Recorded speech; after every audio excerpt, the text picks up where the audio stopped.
One of the things I've been talking a lot about of late is the notion of optionality. I think it is crucial in this decade characterized by a lot of geopolitical conflict, civil unrest, inequality, the whole kit and caboodle.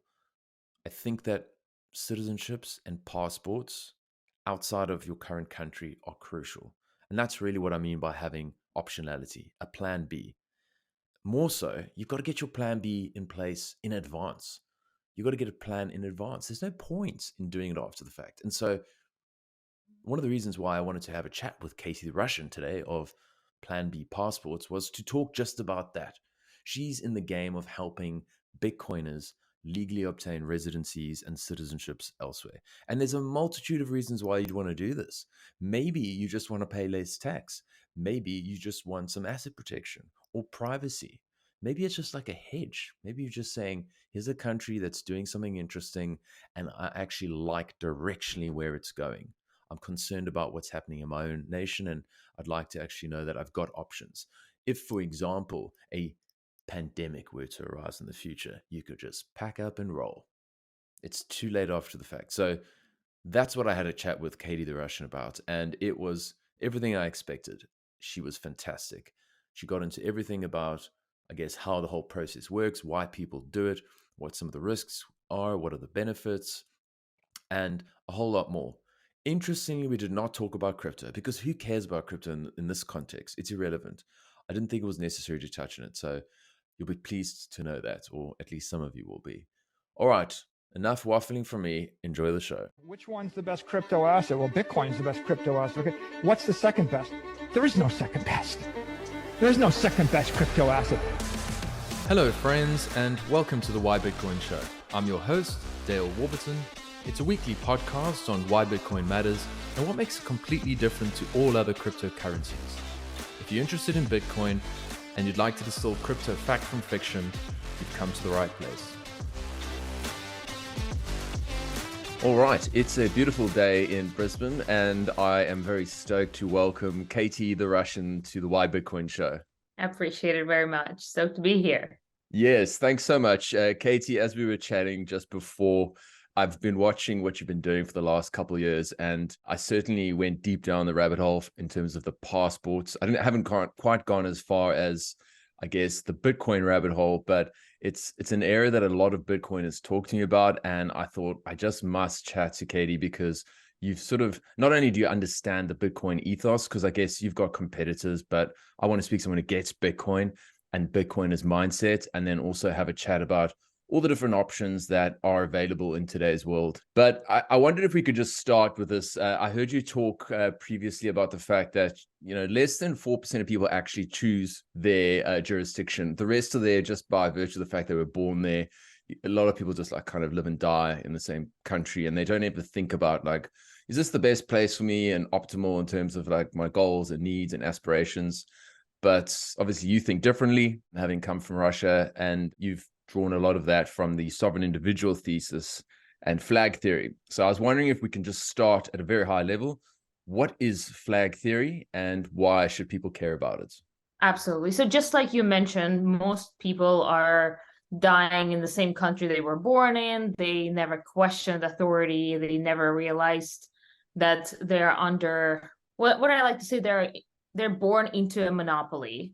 There's one government that has monopoly over their life. They are not able to choose another jurisdiction to represent them, choose another jurisdiction to provide state services to them. Only 3% of people actually leave outside of the country they were born in, which is mind-blowing because we see so much immigration happening, but maybe we are just in a bubble. Numbers-wise, it's 3% worldwide. But people like us who really, Bitcoiners specifically, I believe there's a lot of philosophical alignment between flag theory and Bitcoin, which we should probably dive into later.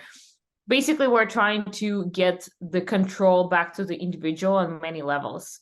And we're doing this with radical ownership of a digital asset that is borderless and jurisdiction-free, Bitcoin. And we're doing the same with our lives on the side of, let's say, paperwork and identification, being a state citizen, etc. And my definition of flag theory is a way to limit your dependency on any one particular state by obtaining multiple flags in different jurisdictions. And when we're talking about flags, it can be completely different things. In my flag theory toolbox, I always mention citizenship, which is the ultimate hedge, the most powerful tool in the toolbox. Then, of course, there is residency, either temporary or permanent. But then you can go way beyond that. Things like a foreign bank account is a flag. A foreign driver license is a flag that can be used in certain scenarios. Trusts, of course. Bitcoin is another ultimate tool in the flag theory because there's this cyberspace money that's, again, jurisdiction free. And in true radical ownership, you are in true radical ownership of the asset. So all these flags should be planted depending on your goals and needs. Okay, that makes sense. And then if we were just to sort of touch on what the distinction between citizenship and permanent residence is, if you wouldn't mind just covering that for a sec, because I don't think everyone is quite across that. Yeah, absolutely. So citizenship makes you a citizen of the country, gives you a citizen-born-like rights. It comes with a passport, which is a travel document that is accepted all over the world, that will help you cross different borders, depending on, of course, the visa requirements your passport comes with. And it also allows you to request representation in a foreign country from the embassy or consulate of your citizenship, right? When it comes to residency, it is not a travel document. And that's a very important distinguish that people need to understand. Residency, either it's a permanent or temporary residency, allows you to live in a country full-time. Most residences will allow you to work in a country full-time, get things like driver license, a bank account, and mostly you will feel like a citizen when you're inside the country. However, it is not a travel document. It will get you into the country, but you won't be able to cross other borders when it comes to travel. And I think residency is a great tool when you need to escape from somewhere to a very certain country. Like, it's a great bug out home in a way as a plan B. But I always say second passport is much more powerful plan B solution. Yeah, that makes perfect sense. I think the only thing I'd add, obviously, is maybe the right to vote and whatnot. But otherwise, as you say, it's almost as if, because I've gone down the journey of being a permanent resident or temporary, then a permanent, then a citizen. So I can kind of relate. And, you feel like basically you got all the same rights as everyone else, but not when you're traveling. And certainly wasn't the case for me during those wonderful years of the pandemic.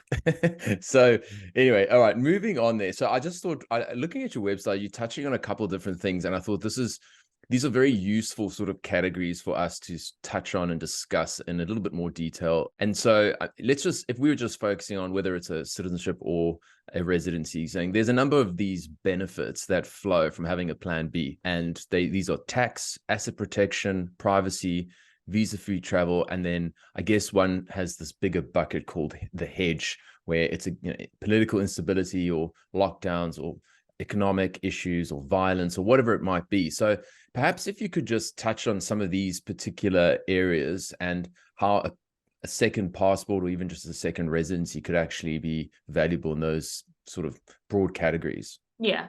So the benefits will vary depending on what your needs and goals are, right? Because some people are looking for, just like you said, a simple hedge, a plan B option. In this scenario, they won't be able to benefit from a different tax regime.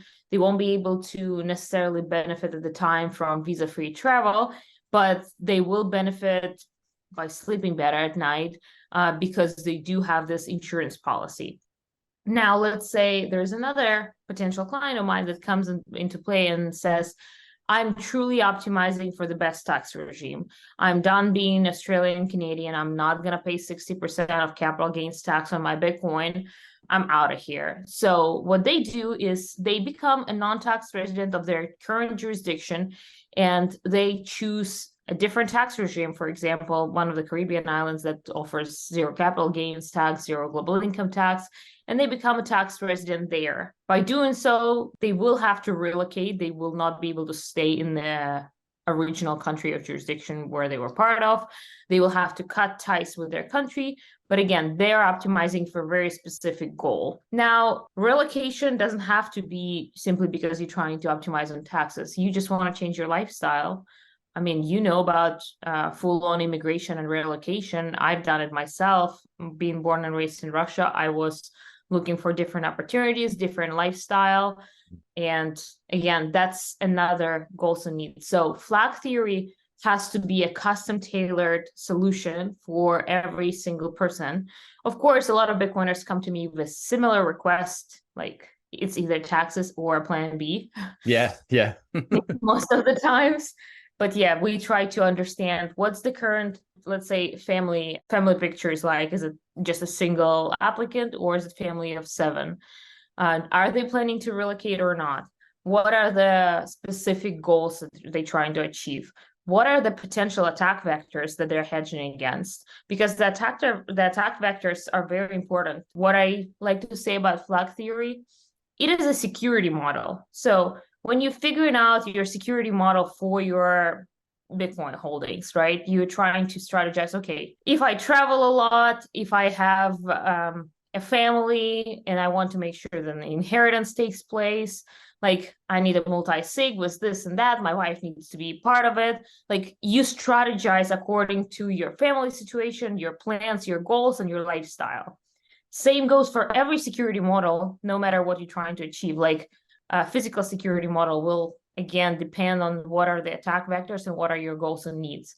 Same goes for flag theory. It is a security model, therefore you need to understand, okay, my biggest threat is, let's say you're living in one of the five I countries, which is Australia is part of, Canada is part of, basically all the big English speaking countries.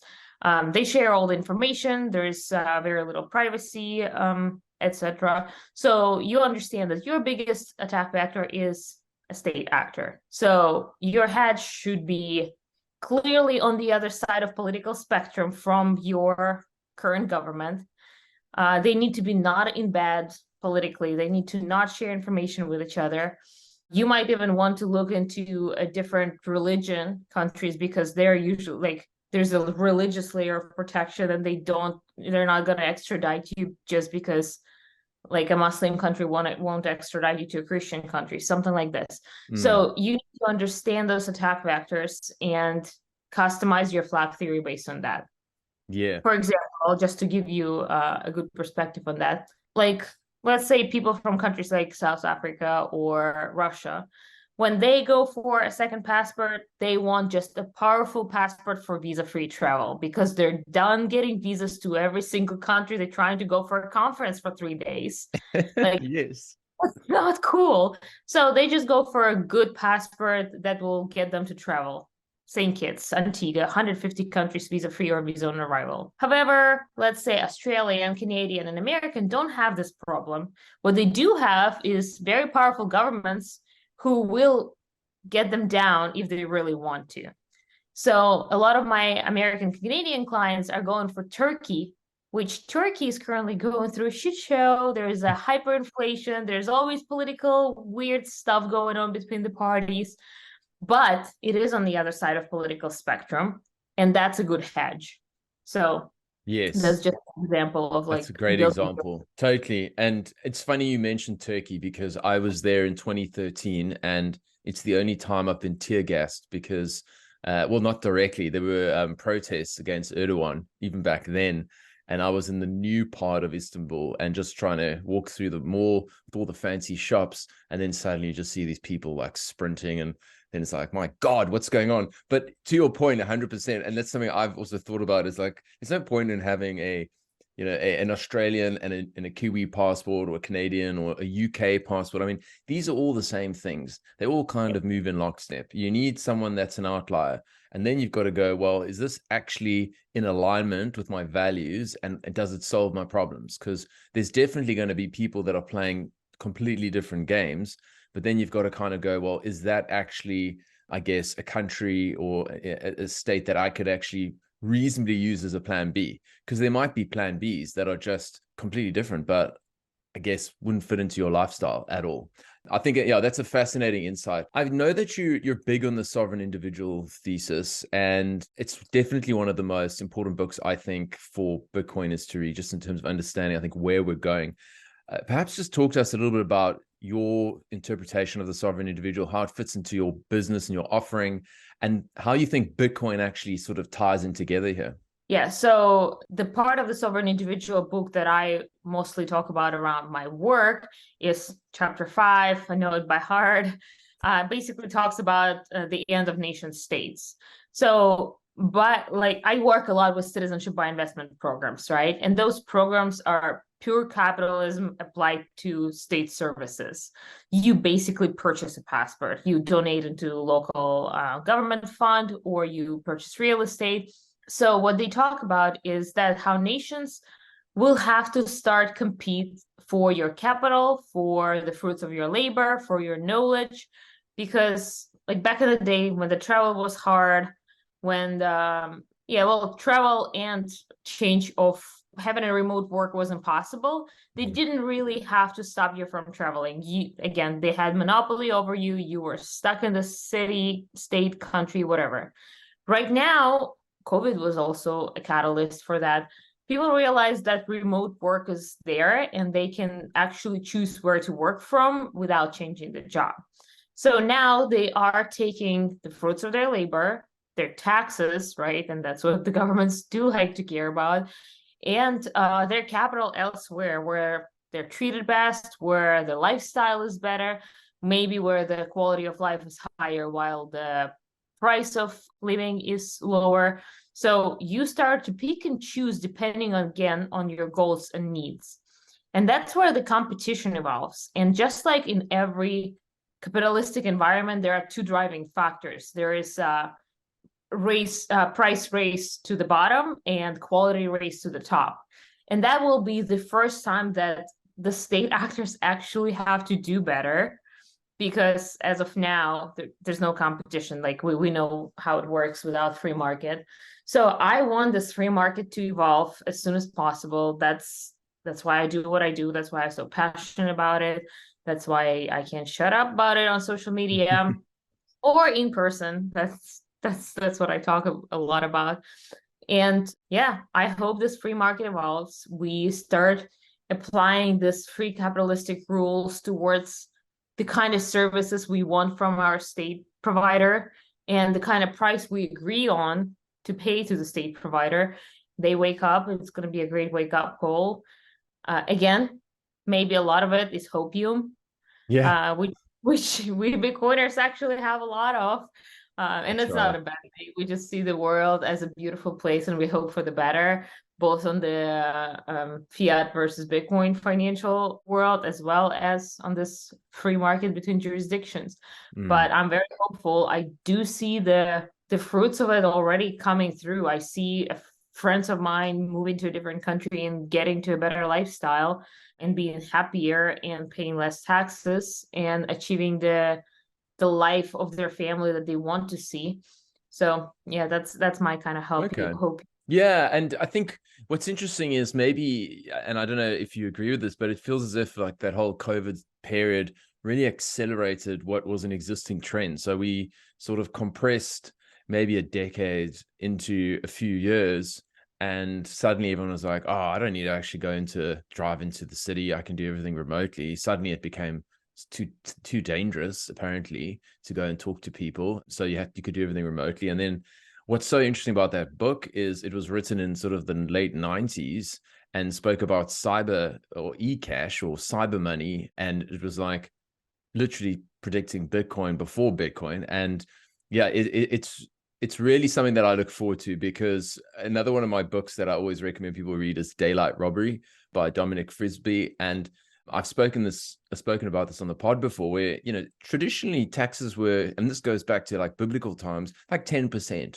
And most people can deal with 10% cuts, But if we start talking about some of these giant bureaucracies, what maybe one of your competitors would describe as legacy brand countries, I'd put like Australia, England, New Zealand into that category. They've just become so big and bloated they never get smaller. That's the funny thing. The taxes don't get less. And so we've gone from sort of 10% to call it whatever it is, like 50% plus. I mean, in Scandinavia, you're talking even more than that. And so it's sort of like we've become so detached from the fruits of our labor in some parts of the world that it's just natural that over time, if you believe like most Bitcoiners in like various types of cycles, that this is just a cycle. The nation state like is at peak madness right now. And hopefully we're seeing the beginning signs of that unwinding. One thing that Bitcoiners would definitely want me to ask you is, when you look at the future, you see sort of the likes of the World Economic Forum with their plans. You look at the WHO and now trying to kind of impose, they're funded by billionaires and they try to impose some sort of mass, health mandates and all that kind of stuff.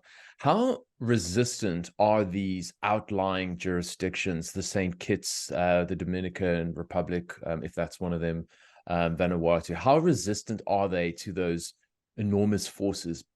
Because my guess would be that they are very much, because they're small, they can be swayed by big chunks of capital from the likes of Mr. Gates and friends. Yeah, and we actually have a very recent example of Caribbean islands kind of taking the knee under the pressure from EU. So just to give you a recent news, the EU had a meeting and they realized they want to go after those citizenship by investment programs. They want to install a certain numbers that they want to see, like they want the price to go up actually, because they realized that those citizenship, after all this inflation taking place, became a little too affordable.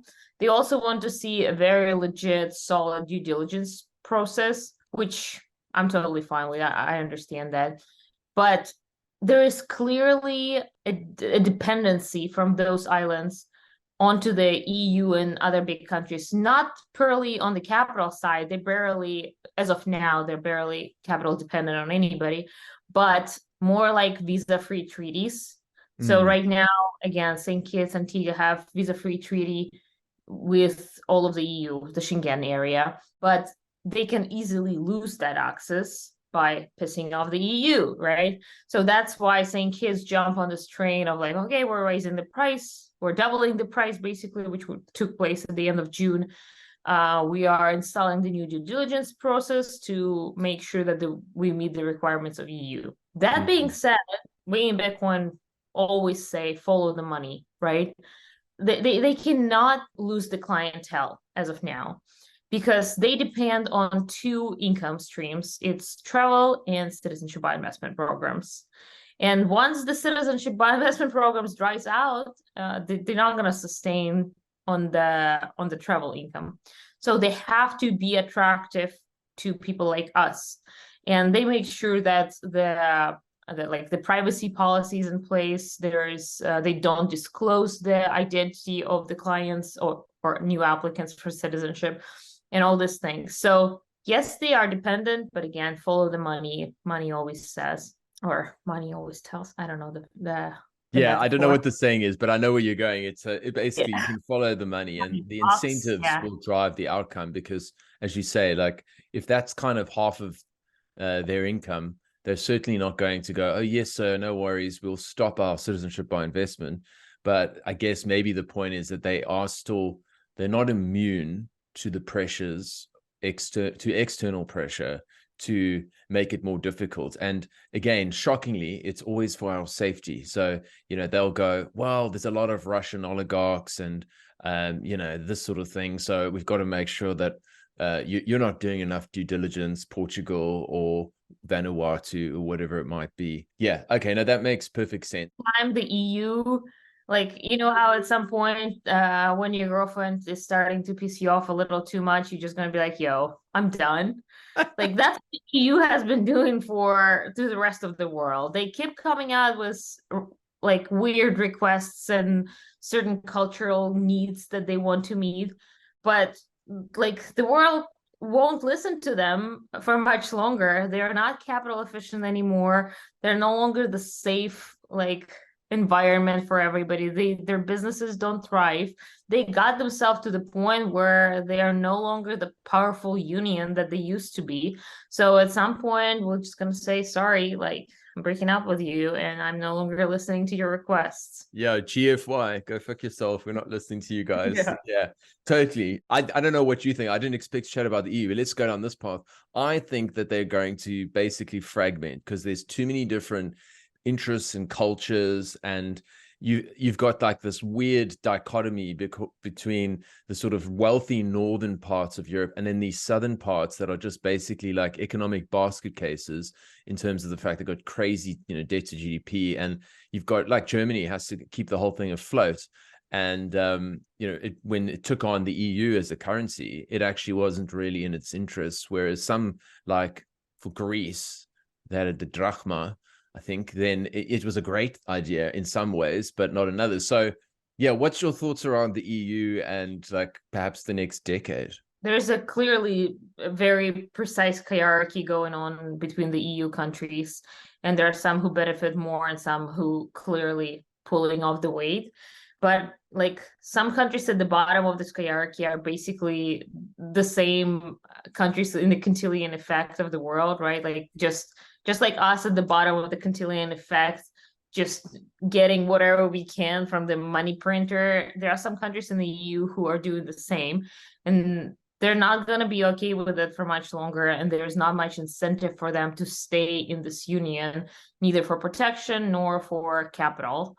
So I do believe that there's not much longer that they're going to stay the powerful union that they once were. Yeah. And when you look at various regions around the world, I suppose we can say North America, Europe, Western Europe, Eastern Europe, Asia. I mean, Asia is huge, but you can talk about the whole of Asia, let's say Africa, and then I guess Oceania. You look at Australia, New Zealand. Which areas are you particularly like bullish on in terms of the trajectory it's going, in terms of freedom and sort of free markets? I guess obviously that's friendly towards Bitcoin. That's always pretty critical. And which are the areas that you would say, like, I'm looking at this and there's areas that I'm not happy with in the direction they're going? So right now, I might sound like a total gringo, but I'm very bullish in Latin America. I spent over a year in Mexico myself, absolutely loved my time there, and I would go even more south towards El Salvador. Basically, it's all cyclical, right? The countries who had it too good for too long are now going down, and the countries who struggled recently are gonna go up and be the whole, cycle of like strong man makes the good time creates weak man create bad times. So you look at countries like Argentina, Venezuela, they went through a total fiat shit show, hyperinflation, everything. They're gonna build back up and they're gonna understand what the socialism brings, what the money printing brings, and they're gonna stand strong against that in the following generations. So some Latin American countries I'm super bullish on, and they do provide a really cool lifestyle that is good for raising a family, is good for being a digital entrepreneur.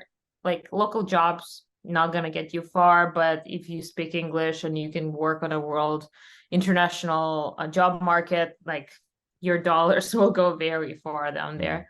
And I'm also keeping my eyes on Balkans, like countries that are near EU but not part of the EU, looking pretty good. Like countries like Serbia, for example. That I would be definitely interested in Serbian passport or something in the area. Yeah. Moldova, or even countries that part of the EU but not like a crazy active member like Romania.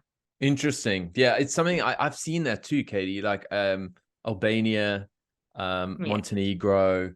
Apparently, these are really, I haven't been to either actually, and apparently they're really wonderful. And I actually had a chat during COVID to a dude in Montenegro about what was happening there, because it doesn't seem that difficult to get in. But yeah, I think that maybe this is just a Bitcoin thing, but I feel as if those two areas that you've just described are the general consensus. I think then the next question that naturally sort of comes is, look, when you're looking at these new places, and let's call them emerging opportunities, what are some of the pitfalls that you would identify for prospective people? What are some of the things that people aren't necessarily always thinking about, or the grass isn't necessarily greener per se? Yeah. Well, first of all, cultural adaptation is not easy in those places. It might be easier for you and me because we didn't grow up in the US or Australia. But coming from the Western culture and just dropping yourself into Serbia, you're going to be like, holy shit, how do I get along with these people? Same goes for Latin America too, but they're a little more welcoming, I'd say.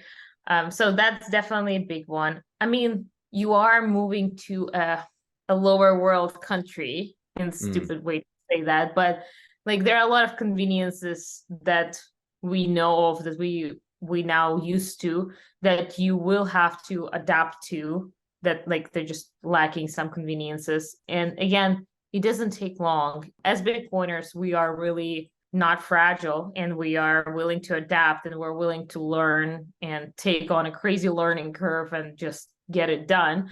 So I see Bitcoiners immigrate, expatriate, relocate, and have an absolutely good time and no problem. mm, But I also do see some other people with different mentality relocating and having absolutely hard time and yeah. wishing they didn't do that. So that's one thing. Then it's always a risk. Will you be able to learn the language? Will you be able to adapt to the country in all kinds of ways? Will you be able to get your kids in a local system and understand how to raise your kids right in a completely different culture, because you don't know the risks? Like you knew how you grew up, and you know what should stay away as a parent. Hmm. You move to a different country, the risks are completely different. So all those things you need to be aware of. And then there's always risk that you're wrong. And that was not a country of opportunity whatsoever. And Yes. those Western world countries are going to stay in like near war peace, but a near war peace is still better than the littlest war. Mm, Um, mm. much like the worst peace is better than the best war. Yeah. So you always have to understand that you might be wrong. Yeah, that is a reality, and it's a funny. I mean, that's a good point in the sense that there's a lot of South Africans who they tend to go across to places like Australia, New Zealand, and Canada, and the US, predominantly those four, and the UK, and a lot end up going back. And it's funny because it's even though they're English speaking, there's still it's a different culture. You know, like I came here and I'm being told that there's three different forms of rugby.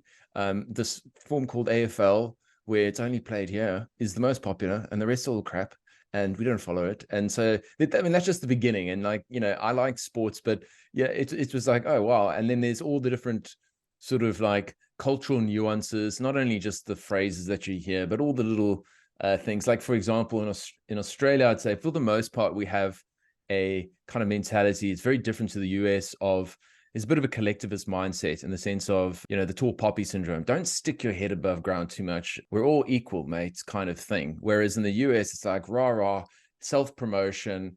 I'm a free, you know, sovereign individual. I'm here to pursue the best quality of life that I can. And it's pretty different here. Whereas people be very quick to cut you down if that happens. So, and I think the same's in the UK. So yeah, what you're saying makes absolute sense. Like a lot of South Africans have gone overseas and had, I guess, an experience to say this isn't worth it. I've just found from my perspective that your attitude drives a lot of it, and it's obviously helpful that we speak English. I think had I gone to the likes of Serbia, it might have been a lot more challenging. But you know, now that we're talking a little bit about Australia, Katie, and this is something that you know I spoke to a couple of people before. Said, "Oh, I'm going to be chatting to Katie," and a big chunk of my audience is actually in Australia. And Australians, you know, they've had it really good for a long time, as you described. You know, it is the land of economic opportunity. It's if you're prepared to work hard, you can make it.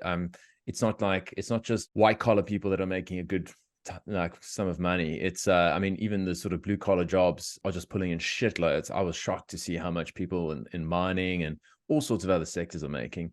So in that sense, it's pretty egalitarian, and you know, there's plenty of opportunity, but people feel directionally it's going the wrong way. Like we're seeing a little bit of socialism creep in. Leftist politics is becoming more, you know, predominant. Identity politics, which is, you know, an import or an export from South Africa that seems to have taken hold everywhere.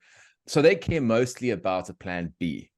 That's what they care about, because they've got a passport that can enable them to go wherever the hell they want, pretty much, from a visa-free travel perspective.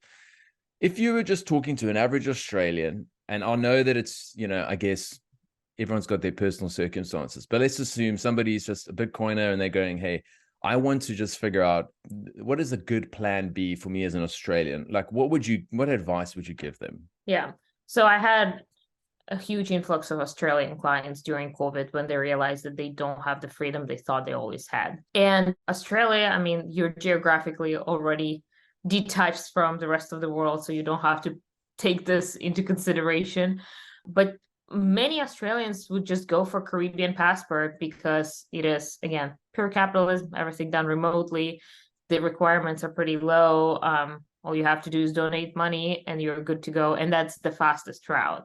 Now, those Australians who are willing to relocate are usually interested either in Latin America again or in Texas or Florida, which is, I think that would be a pretty easy move for Australian Bitcoiner to move to Texas or Florida. The immigration processes are in place. There are a lot of immigration opportunities from Australia to the US. It wouldn't be too hard. And that's another thing that they're looking at. They want to have their guns and they want to be in the Bitcoin capital of the world. That's about it. Yeah, totally. And what's so cool about the US, and I've always been a huge fan, and like, it's easy for people to shit all over the US, and when you've especially got a guy running the show who seems to be half asleep, and you just see a lot of infighting and a ton of division, and everyone talks about the dollar going to zero, but look, it's by far the most in demand currency on earth. So I love the fact that it's so multicultural and there's so many different types of lifestyles. Like, do you want to go and live with the wokesters? Go to California. Or go and have a city life in New York. Or do you want to have like a big family and you want to go and live like in a more affordable region? Then there's tons of places in the Midwest. I just love what the US offers, and I think people often aren't thinking, Katie, in terms of, like, you don't actually need to make the leap in terms of, I've got to go live in El Salvador. As you say, like a shift across to a place like a Texas or Florida that embodies what I would believe as the true values of freedom that the US was kind of founded on, that would represent in many ways a great move in the right direction. And so that could be a good viable plan B, because I don't think there's going to be tons of people queuing to go and sign up to go and live in a country where they don't speak the language, especially if you've got a young family. So I think that's actually it's really a good point. I suppose, given what's also happening, Katie, with wars, and I mean, whether it's in the Ukraine, whether it's stuff happening now in Gaza, like, do you see there being any sort of major shifts that will occur as a result, in terms of, I guess, the ability for people to move freely, or the rules relating to citizenship, or anything in that regard? Like, do you see ongoing wars potentially as having an impact on your business and what you do? Yeah, so every geopolitical crisis definitely brings an influx of new clients, simply because people have this wake up call, right? If I look at my last 5 years of business, the biggest influx for US election, when people realize, like, oh shit, we're gonna have this guy sleeping on TV for next 4 hours, for next 4 years. That was a big one. COVID, of course, was a big wake up call. And what's happening in the world right now, I mean, it is disturbing. We are having more and more geopolitical crises taking place in different parts of the world. And you might be able to try and disassociate and say, hey, it's not near me, but it does bring some fear mongering towards you, and like, you can't help but thinking, okay, how far it is from me? Are my kids next? But also, I sure hope that normal civilians have this wake up call of realizing that civilians in Russia, Ukraine, Gaza, and Israel did not choose them.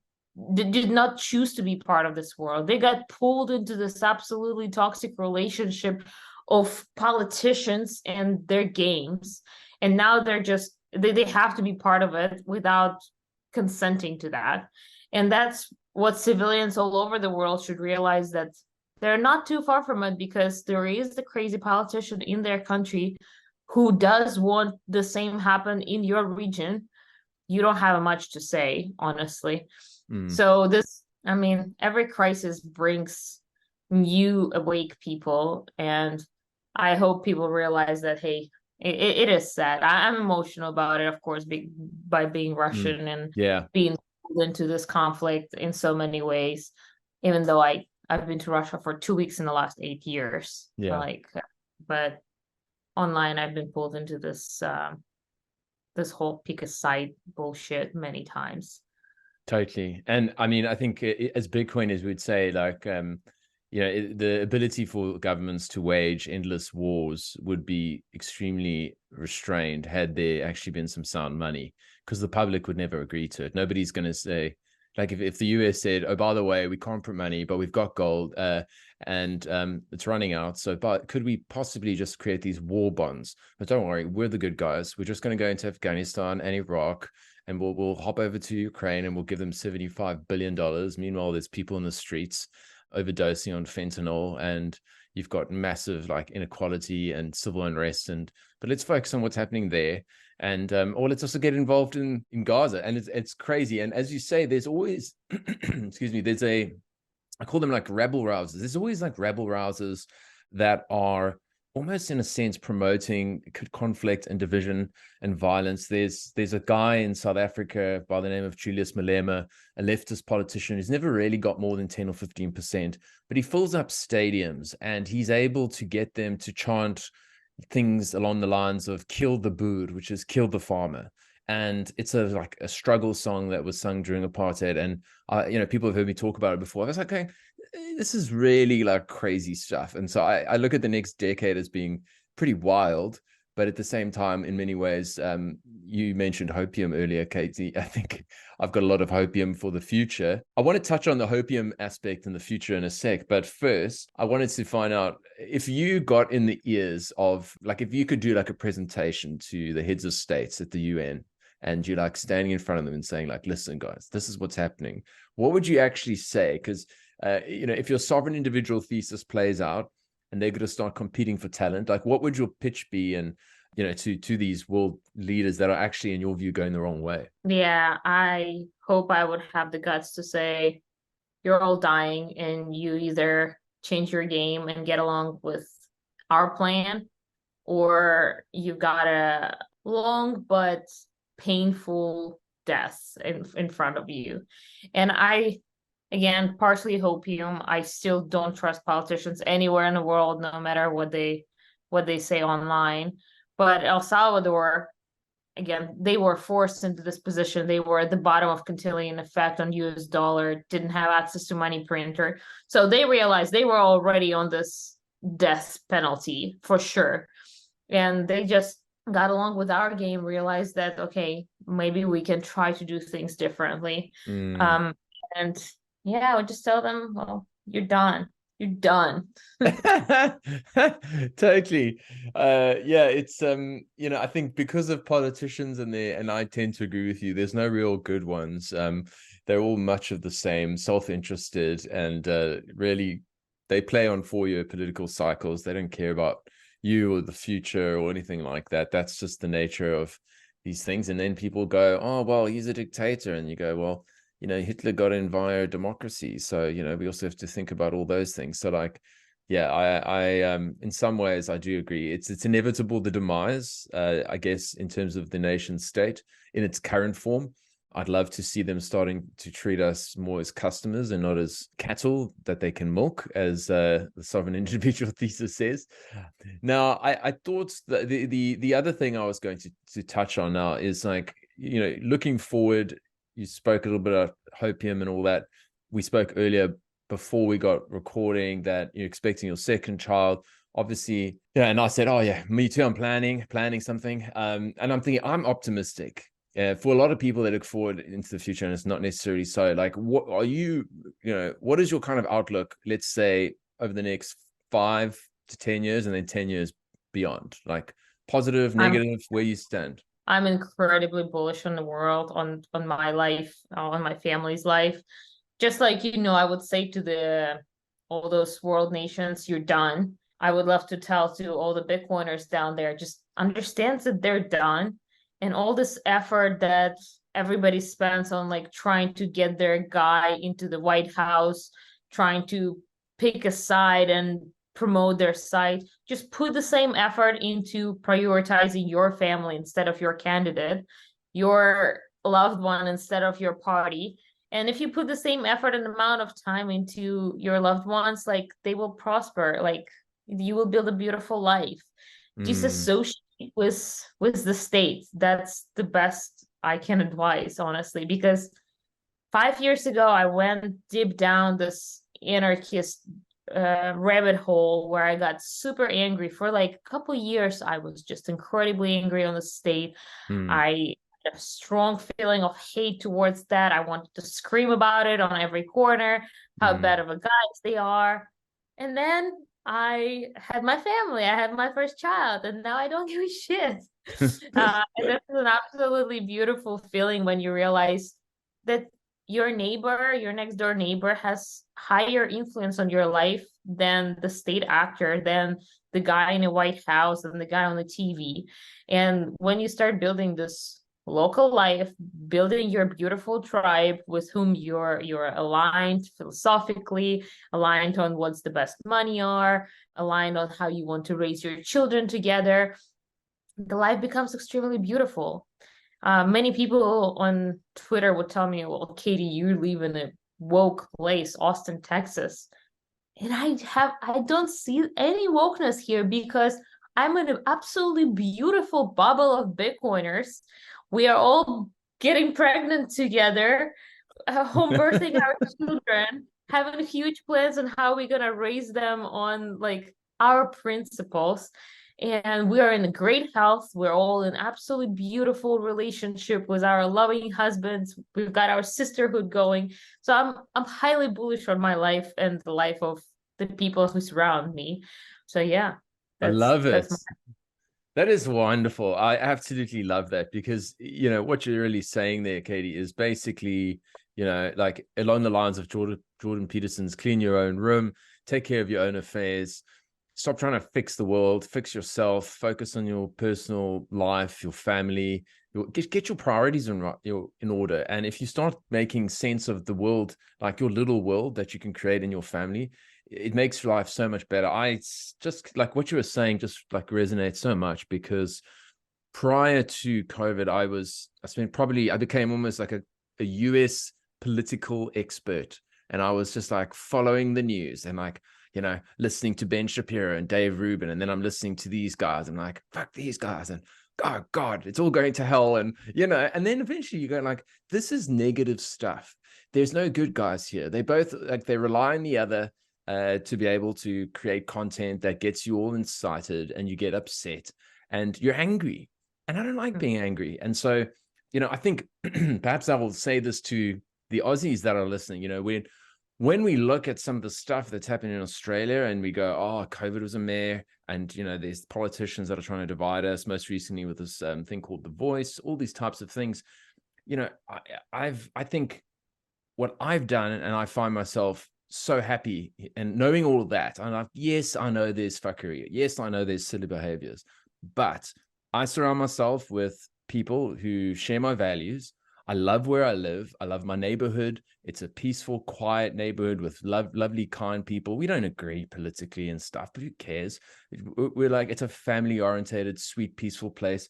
And my people are Bitcoiners, and that's who I engage with. And they give me all the energy I need. Like, if I was surrounded by just normies talking nonsense constantly, I'd struggle. But you found your tribe. And in my tribe here in Australia as a migrant is Bitcoiners. And so that's what I would say. I mean, would you say anything different to like a lot of Aussies are so negative? I mean, I'm not saying talk yourself out of business, but basically like what would you say to an Australian who thinks, oh, it's all going to shit and, because they're just looking at what's happening. I mean, is there a degree to which you, as someone who's come from Russia, me as a South African would say, hey, take into account there's a lot of worse places you could be probably? Yeah, for sure. No, absolutely. You know the phrase grass is greener on the other side? Yes. I tend to believe that grass is always greener on my backyard because I make it green. And you can make your grass green at any place of the world. I see still a lot of happy people in Russia right now, in people in Ukraine, people in South Africa. I actually have employees from all three countries, so I'm exposed to spending time with them. Also to Aussies out there, go learn how to sail. You know, if shit hits the fan, you guys got access to water. You can always escape under the beautiful white sails, get on a boat and go elsewhere, or don't go nowhere. It's a beautiful way of spending your time, and you'll always be able to get the fuck out if you have to. So learn how to sail. Okay, fair enough. And Katie, lastly, before we go, I wanted to touch on a couple things in terms of just the countries that you work with, because I know that you've limited it in terms of the types of countries that you work with at Plan B Passport. So perhaps just tell us a little bit about that, and then just talk through at a pretty high level, if somebody were to kind of work with you, what that would actually involve. Like, what's the process? Yeah, for sure. Well, first of all, I want to say that we offer free consultancy at planbpassport.com.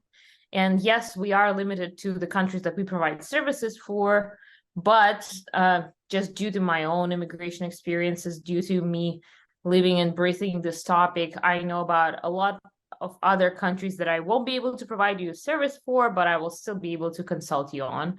And I always like to talk to Bitcoiners and help Bitcoiners. So just let's jump on a call and strategize together what your actual goals and needs are and what potential jurisdiction can offer those to you.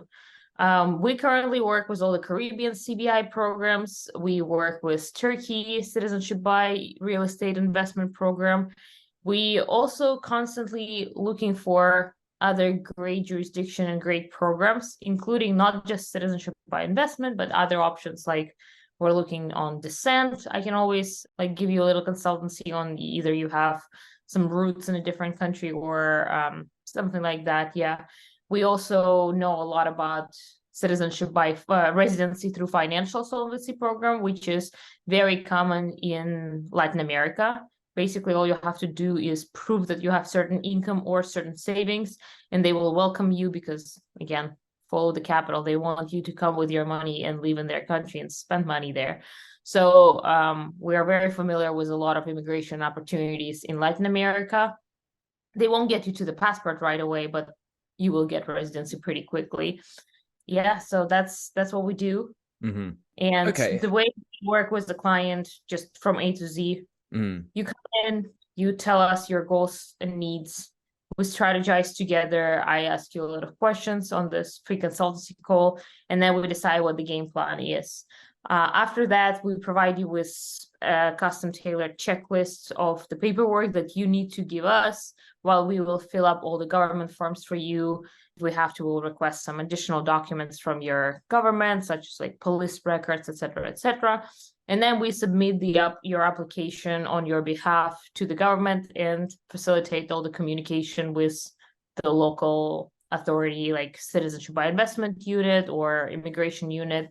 And then like hold your hand all the way until you get the passport or residency. Okay, super. And, you know, having actually gone through a immigration or myself, I can say, look, if anyone's thinking about it, just there's some things in life you just pay for. And to be honest, like legal advice is one, you know, tax advice is another. I would say immigration advice. My parents were looking at various options for New Zealand because I got family there, and they're obviously South African, and just looking at the investment options. And you know, they did it all themselves. And would you believe it, but they bumped their heads against the wall like 1,000 times, and it's hell. So I paid for it. And if anyone's thinking about it, I would suggest you pay for it and you talk to somebody like Katie, because at least you can understand the lay of the land, get, you know, sort of understand what your options are. And, you know, there might be, I suppose when I say there's options that range from really accessible to really difficult. And obviously the more difficult ones are the ones that come with a sort of high cost barrier, but there's others that are like low cost. And what I'd also say is like, get your plan in place now. Like this is when the time to plan is, not when there's the crisis. You know, I think that the next decade is about optionality. You want to say, look, get your ducks in a row right now. And because I think having a second passport or an residency or just an option will give you that degree of comfort that if we had another scenario where out of the blue there's a monkeypox or something or other, and you saying I'm done, then you got a plan. It's too late once it's actually happened. So I want to leave on that note personally. Katie, thank you so much for your time. I've really appreciated listening to your stories and your valuable advice. I love the work you're doing. I think it's like I'm just so bullish on optionality when it comes to passports, and you can probably tell I'm like very passionate about it as much as maybe Bitcoin. So yeah, I really appreciate you coming on. Absolutely. I enjoyed our talk very much. Say hi to all the Aussies Bitcoiners. I haven't met many in my last couple of years because I became a mother. Yes. But we used to travel to all the same conferences, and I've heard about your local Australian cool Bitcoin only conference many times. Lovely. Maybe one day I'll make it there too. You have an open invite. So we've got basically two types of conferences. There's the sort of small ones. Well, we could even say three, Katie. We've got the Bitcoin Alive, which is our sort of Bitcoin in Nashville, the big event. So that's in Sydney, and that's like last year was the first one. Or actually earlier this year was the first one, and next year there's another. We have the Bush Bash, which is 3 times a year, and that's in these weird little remote places, and we do presentations, and there's sort of like 50 to 100 people. And then I created a third version, which we've done once, called the Bush Bash, which is Bitcoiners and their families and their pets go to camp, and we're under the night skies camping and talking about Bitcoin. So you can come to any of those. You got open invitation, but I know you probably got your hands full for the next few years with kids, but and Australia is not close, but we'd love to welcome you one day. Absolutely. Thank you so much. Thank you very much. And Katie, I'll put a link in the show notes to all your work if anyone's keen. All right. Thank you. Have a good one. Thanks for listening to today's episode. I hope you enjoyed the conversation and that you got some value out of it. Either way, hit me up on Twitter and let me know what you think. My handle is Dale21M. If you've got any suggestions as to people you think I should be talking to or topics I should address too, I would love that sort of feedback. Otherwise, if you want to support the show, there's a couple different ways you can do that. The first is just to share it amongst your friends and family. The more that people hear the message that Bitcoin and crypto are not the same thing, the better. And I want to help people understand that. The second thing you can do is give me a 5-star review on whichever podcast app you're using. Of course, that's only if I deserve it. And last but not least, if you want to stream sats my way via the Fountain app, I'm not going to say no, but it's not expected. Thank you so much for your support thus far. It means the world to me. I appreciate the hell out of you, and the best is yet to come. Much love, friends. I'll see you on the other side.